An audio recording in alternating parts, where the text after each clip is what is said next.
ಮೊನ್ನೆ ಜೋರಾಗಿ ಮಾತಾಡಿದಕ್ಕೆ ಬೈದಿದ್ದಾರೆ, ಅದಕ್ಕೆ ನಿಧಾನಕ್ಕೆ ಮಾತಾಡಿದೆ. ಆ್ಯಕ್ಚುಲಿ ಈ ಸಿನಿಮಾ ಆಕ್ಸಿಡೆಂಟಲಿ, ನಾನು ಮೊನ್ನೆನೂ ಹೇಳ್ದಂಗೆ ಆಕ್ಸಿಡೆಂಟಲಿ ನನಗೆ ಆಫರ್ ಬಂದಂಥ ಸಿನಿಮಾ. ಆ್ಯಂಡ್ ಮೋಸ್ಟ್ಲಿ ಗೊತ್ತಿಲ್ಲ, ಅಣ್ಣವ್ರ ಆಶೀರ್ವಾದ, ಶಿವಣ್ಣನ ಜೊತೆ ಒಂದು ಸಿನಿಮಾ ಆಗಬೇಕು ಅಂತಿತ್ತೇನೋ ಹಣೆ ಬರದಲ್ಲಿ ಬಂದಿದ್ದೀನಿ, ಮಾಡಿದ್ದೀನಿ. First Arjun Janya sir phone ಮಾಡಿ, ಪ್ರಮೋದ್ ಶೆಟ್ರೆ ಈ ಥರದ್ದು ಒಂದು ಕ್ಯಾರೆಕ್ಟರ್ ಇದೆ, ನೀವು ಮಾಡಬೇಕು ಅಂತ ಹೇಳಿದಾಗ, ಅವ್ರ ಸಿನಿಮಾ ಕತೆ ಹೇಳೋದಕ್ಕಿಂತ ಇದರಲ್ಲಿ ರಾಜ್ ಬಿ ಶೆಟ್ಟಿ ಆ್ಯಕ್ಟ್ ಮಾಡ್ತಿದ್ದಾರೆ, ಉಪ್ಪಿ ಸರ್ ಆ್ಯಕ್ಟ್ ಮಾಡ್ತಿದ್ದಾರೆ, ಶಿವಣ್ಣ ಆ್ಯಕ್ಟ್ ಮಾಡ್ತಿದ್ದಾರೆ, ಮಾಡ್ತೀನಿ ಸರ್ ಅಂದೆ. ಕತೆ ಗೀತೆ ಏನೂ ಕೇಳಲಿಲ್ಲ, ಮಾಡ್ತೀನಿ ಸರ್ ಅಂದೆ. ಬಟ್ ಒಂದು ಮಾತು ನಾನು ಹೇಳಲೇಬೇಕು ಈ ಸಿನಿಮಾ ಬಗ್ಗೆ, ಯಾಕೆಂದರೆ ತುಂಬ ನಾವು ಬೇರೆ ಬೇರೆ ಇಂಡಸ್ಟ್ರಿಗೆ ಹೋದಾಗ, ಈಗ ತಮಿಳು, ಮಲಯಾಳಮು, ಬೇರೆ ಬೇರೆ ಲ್ಯಾಂಗ್ವೇಜ್ ಮಾಡ್ತಾ ಇರ್ಬೇಕಾದ್ರೆ ಅವರ ಆ ಡೈರೆಕ್ಟ್ರು ಅಥವಾ ಅವ್ರ ಡೈರೆಕ್ಷನ್ ಟೀಮ್ದು ಒಂದು ಪ್ರೊಫೆಷ್ನಲ್ ಅಪ್ರೋಚ್ ಇರುತ್ತೆ ಟುವರ್ಡ್ಸ್ ಆರ್ಟಿಸ್ಟ್.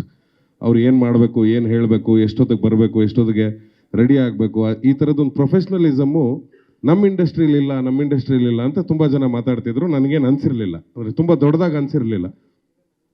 ಇತ್ತೀಚೆಗೆ ಬರ್ತಿರೋ ಎಲ್ಲ ಟೀಮ್ಗಳು ಕೂಡ ಅಷ್ಟೇ ಪ್ರಿಪೇರ್ ಆಗಿ ಬರ್ತಿದ್ದಾರೆ. ಬಟ್ ಈ ಅರ್ಜುನ್ ಸರ್ದು ಒಂದು ಹೆಜ್ಜೆ ಮುಂದೆ ಇದ್ರು ಅವರು ಅಷ್ಟನ್ನು ಆ್ಯನಿಮೇಷನ್ ಮಾಡಿಕೊಂಡು ನಮ್ಮ ಕ್ಯಾರೆಕ್ಟರ್ ಹೆಂಗೆ ಬಿಹೇವ್ ಮಾಡುತ್ತೆ, ಹೆಂಗೆ ಮಾತಾಡುತ್ತೆ, ಅಂದರೆ ಎಲ್ಲಿಗೆ ಓಡಾಡುತ್ತೆ, ಏನು ಶಾರ್ಟ್ಸ್ ಇಡ್ತಾರೆ ಸತ್ಯ ಸರ್ ಅಂತ, ಅವರಿಬ್ಬರು ಮುಂಚೆನೇ ಕೂತು ಅದಷ್ಟನ್ನು ಆ್ಯನಿಮೇಷನ್ ಮಾಡಿಕೊಂಡು ತೊಗೊಂಬಂದು ಪ್ರೆಸೆಂಟ್ ಮಾಡಿದ್ದಿತ್ತು. ಗಾಬರಿ ಆಗೋದೆ ನಾನು, ಸರ್ ಇದನ್ನು ಮುಂಚೆನೇ ಮಾಡಿ ಇಟ್ಕೊಂಡಿದ್ದಾರೆ, ಫುಲ್ ಸಿನಿಮಾ ಇದೆ ಪ್ರಮೋದ್ ಅಂದರು.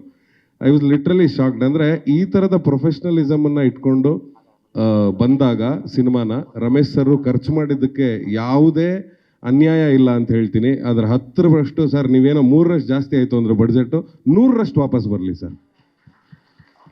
ಯಾಕೆಂದರೆ ಆ ಪ್ರೊಫೆಷ್ನಲಿಸಮ್ಗೆ ನಾವು ಕೊಡಬೇಕಾದಂಥ ಒಂದು ರೆಸ್ಪೆಕ್ಟ್ ಅದು. ಸಿನಿಮಾ ಅನ್ನೋದು ಯಾವತ್ತೂ ಪ್ಯಾಷನ್ ಆಗಿರುತ್ತೆ, ಒಬ್ಬನ ಕನಸಾಗಿರುತ್ತೆ. ಆ ಒಬ್ಬನ ಕನಸಿಗೆ ಸುಮಾರು ಜನ ಜೊತೆ ಆಗ್ತಾರೆ. ಅವ್ರು ಹೇಳ್ದಂಗೆ 3 ವರ್ಷದಿಂದ ಹಗಲು ರಾತ್ರಿ ಕಷ್ಟಪಟ್ಟು ನಿದ್ದೆ ಬಿಟ್ಟು ಕೆಲಸ ಮಾಡಿದವ್ರು ಇವತ್ತು ಚೆನ್ನೈಯಲ್ಲಿ ಇದ್ದಾರೆ. ನಾವೆಲ್ಲ ಇಲ್ಲಿ ಕೂತ್ಕೊಂಡು ನಿಂತ್ಕೊಂಡು ಮಾತಾಡ್ತಾ ಇದ್ದೀವಿ. ಸೊ ನನಗಂತೂ ಎಸ್ಪೆಷಲಿ ನಾನು ಮಾಡಿರೋದೇ ಸ್ವಲ್ಪ ದಿನಗಳ ಕೆಲಸ, ಬಟ್ ನನಗೆ ಹೆಚ್ಚಿಗೆ ಮಾತಾಡೋಕ್ಕೂ ಯೋಗ್ಯತೆ ಇಲ್ಲ ಇದ್ರ ಬಗ್ಗೆ. ಅಷ್ಟು ಅದ್ಭುತವಾಗಿದೆ ಟ್ರೈಲರ್. ಮೊನ್ನೆ ನೋಡಿದಾಗ ನಾನು ಅವ್ರಿಗೆ ಅರ್ಜುನ್ ಸರ್ಗೆ ಅದನ್ನೇ ಹೇಳಿದೆ, ಸರ್ ನಾನು ಕನಸಲ್ಲೂ ಅನ್ಕೊಂಡಿರಲಿಲ್ಲ ಈ ಥರ ಇರುತ್ತೆ ಟ್ರೈಲರು ಅಂತ. ಯಾಕಂದರೆ ನನ್ನ ಎಕ್ಸ್ಪೆಕ್ಟೇಷನ್ನು ಇಲ್ಲ ಈ ಥರ ಇರುತ್ತೆ ಸಿನಿಮಾ ಅಂತ. ಅವರು ತುಂಬ ಬ್ರೀಫಾಗಿ ಹೇಳಿದರು ಕ್ಯಾರೆಕ್ಟರ್ಗಳನ್ನ, ಉಪ್ಪಿ ಸರ್ದು, ಶಿವಣ್ಣಂದು, ರಾಜ್ದು ಎಲ್ಲ.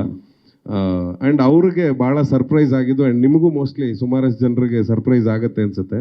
ಎಲ್ಲರೂ ಅಂದ್ಕೊಂಡ್ಬಿಟ್ಟಿದ್ದಾರೆ ನಾನು ಕುಂದಾಪುರದಿಂದ ಬಂದಿದ್ದೀನಿ, ಸೊ ನನ್ನ ಲ್ಯಾಂಗ್ವೇಜು ಅದೇ ಥರ ಇರುತ್ತೆ ಅಂತ. ನಾನು ಸುಮಾರು ಜನಕ್ಕೆ ಹೇಳ್ತಾ ಇರ್ತೀನಿ, ಇಲ್ಲ ನಾನು ಓದಿದ್ದು ಬೆಳೆದಿದ್ದು ಎಲ್ಲ ಬೆಂಗಳೂರು ಅಂತ. ಹಾಗೆ ನನ್ನ ಹತ್ರ ಸುಮಾರು ಜನ ಮುಸ್ಲಿಂ ಫ್ರೆಂಡ್ಸು ಇದ್ದಾರೆ ನನಗೆ. ಸೊ ಅವ್ರ ಜೊತೆ ತಮಾಷೆಯಾಗಿ ಮಾತಾಡಿದ್ದು ಒಂದು ಸ್ಲ್ಯಾಂಗ್ ಏನಿತ್ತು, ಅದು ನನಗೊಂದು ಸಿನಿಮಾದಲ್ಲಿ ಉಪಯೋಗಕ್ಕೆ ಬಂದಿದೆ ಅಂದರೆ ಅದು ಈ ಸಿನಿಮಾದಲ್ಲಿ. ಸೊ ಭಾಳ ಖುಷಿಪಟ್ಟರು ಅರ್ಜುನ್ ಸರ್. ನೀವು ಹೆಂಗೆ ಶೆಟ್ರೆ ಇಷ್ಟು ಚೆನ್ನಾಗಿ ಉರ್ದು ಗಿರ್ದು ಎಲ್ಲ ಮಿಕ್ಸ್ ಮಾಡ್ಕೊಂಡು ಮಾತಾಡ್ತೀರಾ ಅಂತ. ಸೊ ಆ ಪ್ಲಸ್ ಪಾಯಿಂಟ್ ಈ ಸಿನಿಮಾದಲ್ಲಿದೆ. ಇದೊಂದೇ ಗುಟ್ಟು ನಾನು ಬಿಟ್ಕೊಡೋಕ್ಕೆ ಸಾಧ್ಯ. ಇನ್ನೇನೇ ಬಿಟ್ಕೊಟ್ರು ಪಾಪ ಅವ್ರು 3 ವರ್ಷದ ಶ್ರಮ ಹಾಳಾಗುತ್ತೆ. So thank you so much ನನಗೊಂದು ಆಪರ್ಚುನಿಟಿ ಕೊಟ್ಟಿದ್ದಕ್ಕೆ. ಅರ್ಜುನ್ ಸರ್ಗೆ ಥ್ಯಾಂಕ್ಸ್, ರಮೇಶ್ ಸರ್ಗೆ thanks, Shivanna thank you so much, Uppi sir it was great. And ಶಿವಣ್ಣನ ಬಗ್ಗೆ ಹೇಳ್ಬೇಕು, ಫಸ್ಟ್ ಡೇ ಅವ್ರ ಜೊತೆ ಶೂಟನ್ನು ಒಂದು ಬಾರಲ್ಲೆಲ್ಲೋ ಶೂಟ್ ಮಾಡ್ತಾ ಇದ್ವಿ, ಬಾರ್ ಸೀನಲ್ಲಿ. ನಾನು ಕೂತಿದ್ದೆ, ಶಿವಣ್ಣ ಬರ್ತಾರೆ ಫಸ್ಟ್ ಟೈಮ್ ಅವ್ರ ಜೊತೆಲಿ ಸ್ಕ್ರೀನ್ ಶೇರ್ ಮಾಡ್ಕೋತಾ ಇದ್ದೀನಿ, ಕಾಯ್ತಾ ಇದ್ದೆ. ಅವ್ರು ಬಂದಿದ್ದೇ ಗೊತ್ತಾಗಿಲ್ಲ.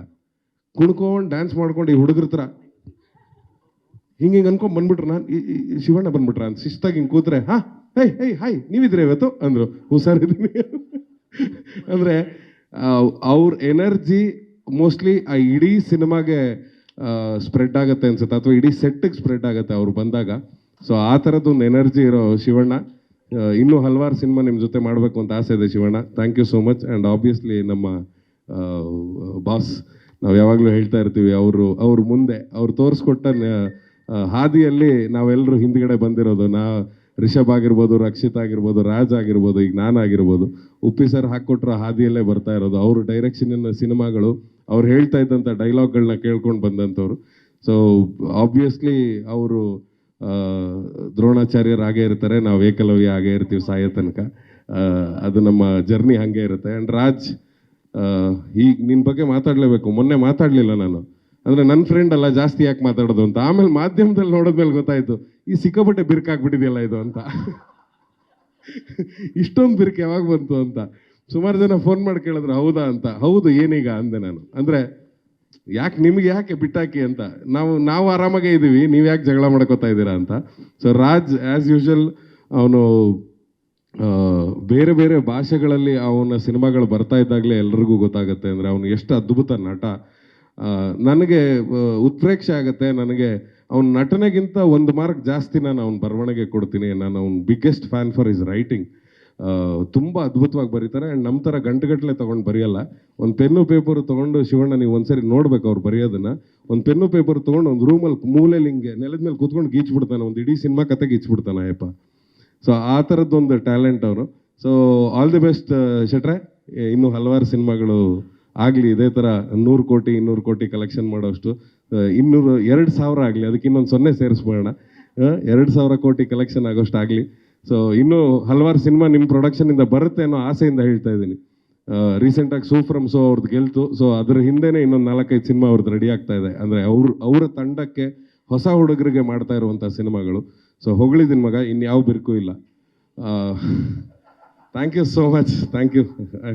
सभी को 25ನೇ ತಾರೀಕು थिएटर को बुला रहा हूँ, चुपके से आ जाओ, पिक्चर देख के जाओ बस.